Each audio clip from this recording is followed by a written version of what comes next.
the first time ever I'm going to Harlem and I'm on the train by myself. Check this out.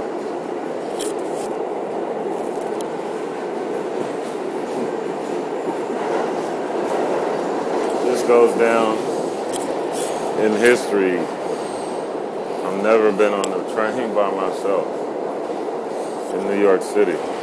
So, well, whatever. 125th and Lenox.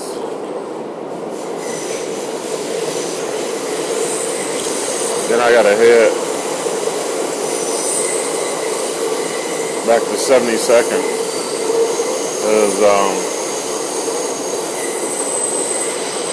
because I gotta get my stuff and start heading to the airport. My flight doesn't leave till like